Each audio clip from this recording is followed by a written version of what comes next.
como que a yoga pode fazer parte, ajudar nesse equilíbrio dos pilares da saúde? Dá para falar muito tempo só com essa pergunta, né?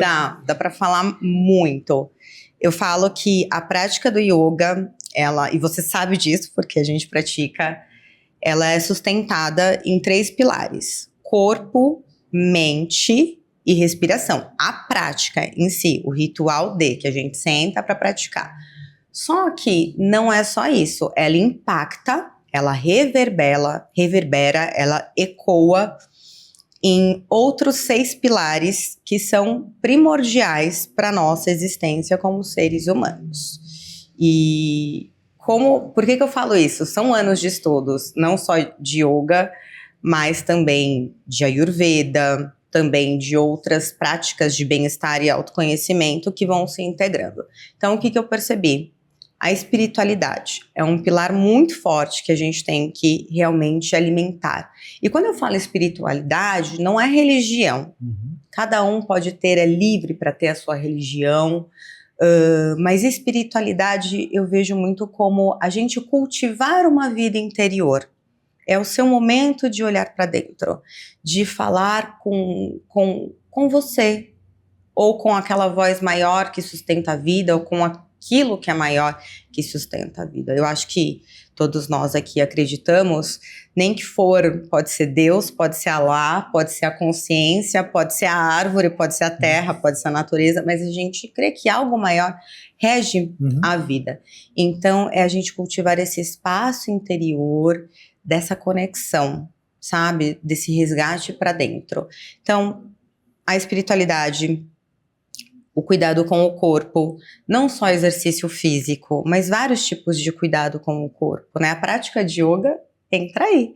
A movimentação, porque não é só um movimento pelo movimento, é um movimento integrado com a respiração e com a nossa percepção. Tanto que as posturas são posturas psicofísicas, porque elas mexem com a nossa psique e com a nossa mente. Não é uma postura somente física. Então, o yoga, ele entra aí, nesse contato, desse cuidado com o corpo, desse cultivar da fé, da espiritualidade, porque a gente começa se concentrando, fechando os olhos, tem esse trabalho da mente. Então, o yoga te chama para esse contato com a sua espiritualidade, independentemente da sua crença ou religião. E a gente tem essa questão da mente, que eu já falei. Então, o yoga, ele traz essa prática de nós trabalharmos o mental. Aí tem um outro pilar da alimentação, que eu julgo, assim, como essencial. Porque nós temos um corpo físico e a gente precisa se nutrir. Mas não é só o alimento, mas a forma que nós nos nutrimos como seres humanos, as nossas emoções, a nossa consciência, a nossa psique, o nosso emocional, o nosso campo.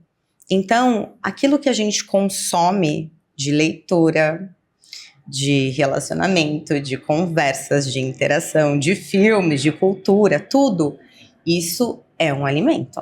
Então, assim, não é só aquilo que a gente come, né? A parte de alimento. E depois, o sono, porque a gente precisa restaurar, a gente precisa reorganizar o nosso sistema. Então, a gente precisa desse descanso. Na prática de yoga, o que a gente tem no final? O Shavasana, ou Yoga Nidra. Aí depende da prática. Eu vou usar esses 2 termos, que às vezes pode ter mais colegas yogas na área de yoga e yogis assistindo. Então, tanto o Shavasana quanto o Yoga Nidra, ele dá esse suporte para o nosso sono, atua também nesse campo. E a socialização, a conexão social. Quando a gente faz todo esse caminho, né, que eu te falei, da espiritualidade, do cuidado do corpo, do cuidado da mente, do cuidado da alimentação e do sono, é para quê? Para a gente guardar tudo isso para a gente? Não. É para que possamos nos tornar seres melhores hoje do que ontem. Não melhor do que ninguém, mas o nosso melhor hoje. Nem a nossa melhor versão, porque eu acho que a nossa melhor versão sabe? Ela vai se renovando, não tem isso. Eu não acredito muito nisso de melhor versão. Todo dia é uma nova versão. E a gente precisa devolver isso, sabe? Não pode guardar só pra gente. É muito egoísmo querer guardar tudo de bom que a gente vem aprendendo e cultivando só pra gente. Então a gente precisa transbordar, a gente precisa devolver pro outro. Como? Socializando, através das nossas conexões. Então a prática de yoga, acho que eu respondi, né? Ajuda nesses 6 pilares. E como começou a sua jornada do autoconhecimento? Porque eu acho que são anos e anos de estudos para você estar falando tudo isso aqui que a gente para e não quer parar de ouvir você falar, sabe? Como tudo começou? Nossa, eu fui lá atrás agora, eu fui na minha infância. Eu era uma criança muito preocupada com o futuro, com a minha vida. Criança ainda como criança? Criança, assim, eu lembro, eu tinha uns 7 anos, 8 anos. Eu ficava muito preocupada com a vida adulta, porque eu via minha mãe, meu pai saindo para trabalhar cedo, voltando tarde, e eu via aquela dinâmica de uma vida adulta. E eu ficava um tempo com a minha avó, né, no período que meus pais trabalhavam, eles me deixavam na escola, iam me buscar, e eu passava um tempo com a minha avó. E eu gostava muito de ficar no quintal da minha avó, tinha muitas plantas, muitas ervas, ela colhia cidreira para fazer chá à tarde para mim e tudo mais. E desde aquela época eu falava assim, quando eu for adulta, eu não vou ter isso. Minha preocupação era assim, eu não vou ter tempo de tomar esse chá com a minha avó. E eu quero ter esse tempo de tomar chá com as pessoas que eu gosto. Acho que eu não sintetizava dessa forma, né? Mas, enfim, eu queria continuar com isso. E aí eu fui crescendo, e adolescente eu fui muito pro lado das artes cênicas, e também fiz balé clássico, fiz dança, indo para esse lado do lúdico. E eu tinha essa inquietação, o que eu vou fazer da minha vida, porque eu não quero ficar presa numa profissão que vai ficar num local fechado o dia inteiro e não vai ter tempo de apreciar a vida. E as profissões ali na época, né, pensava ali na hora de escolher a faculdade, eu falava, gente, eu não me identifico com nada. Então eu tinha essa inquietação. E aí eu comecei a buscar outras coisas, sair da caixa, sabe? E aí eu comecei a minha jornada no autoconhecimento, ainda criança, porque minha mãe percebeu, e minha mãe também começou a buscar.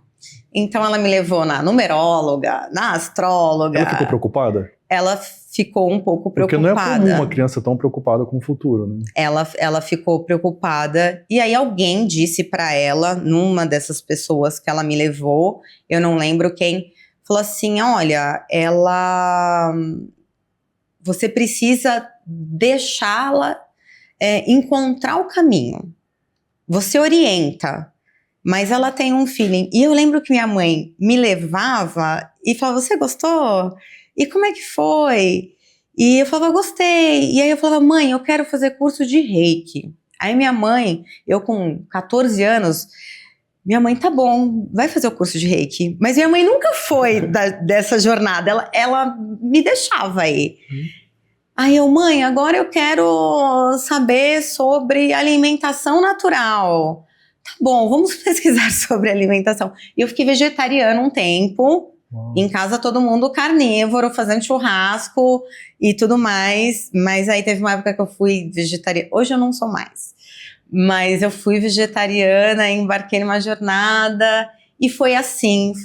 Agora eu quero fazer balé, agora eu quero fazer circo. E eu fui fazer circo, eu fui fazer trapézio, fui subir no tecido. Agora eu quero fazer astrologia. E cada hora era um universo diferente, até que eu me encontrei no yoga, porque o yoga ele respondeu, se não todas, quase todas as questões que eu tinha. Uau, era isso que eu ia te perguntar, porque aqui nós temos espírito, nós temos matéria, isso tudo é o nosso templo, é a nossa casa, né? Me corrija se eu tiver errado. Quando foi a primeira vez que com a yoga você se sentiu em casa? Olha, a primeira vez que eu fiz aula, eu me lembro, foi num clube. E eu já senti uma coisa diferente. Eu falei assim, é isso, mas tá faltando alguma coisa. E aí eu lembro que eu fui fazer aula com a professora, só que fora daquele clube. Porque no clube tinha muitos estímulos externos e às vezes o som da outra aula e isso me distraía um pouco.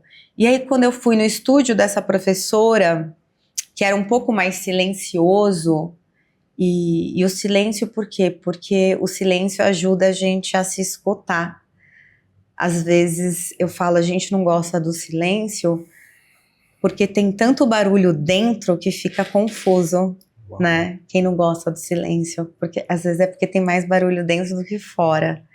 Mas naquela ocasião eu falei, é isso. Eu pude, através do silêncio, que não estava no barulho do fluxo ali daquele clube, me ouvir, estar mais presente em mim. E isso me trouxe uma sensação de preenchimento, de preenchimento de mim mesma.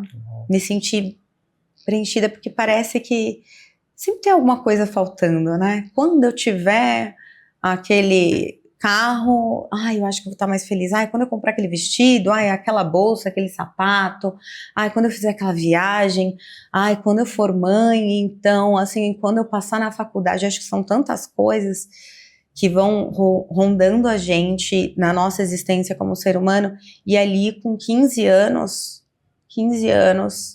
eu falei, é isso, eu quero sentir mais disso, mais da minha presença.